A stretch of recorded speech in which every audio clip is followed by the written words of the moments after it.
នឹកគិតស្រមៃថានឹងត្រូវឃ្លាតកំរុញឲ្យខ្ទាតបងប្អូនញាតិសន្តានផៅឈឺហួង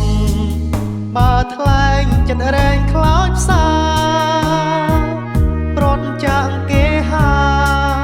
ភូមិស្រុកចំការស្រែស្រូវព្រឹកល្ងាចជួបជុំលេងសើចសំណើចនិតនៅពេលនេះរូបឪត្រូវលាពួកកូនស្ងួនហើចេញដោយបងខំឈឺងុំអរ៉ាអរកូនជីវ៉ាម្ចាំងជីវិតចិត្តពុកអើយព្រោះតែមានតភូ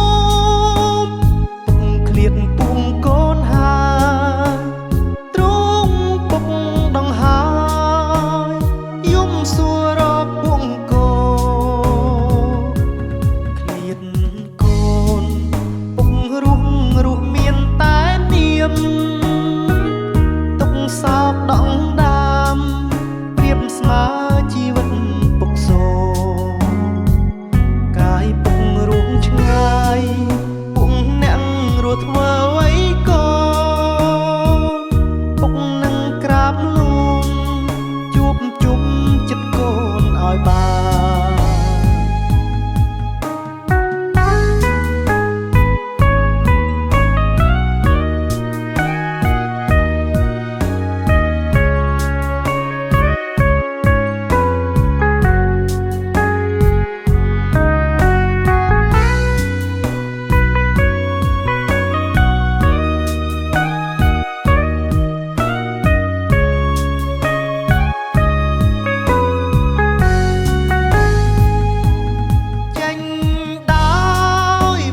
ខំឈឺងុំអ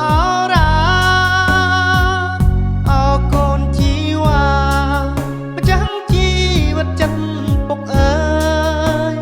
ព្រោះតែមានតភូមិពុកឃ្លាតពុំកូនហើយទ្រង់ពុកដងហើយ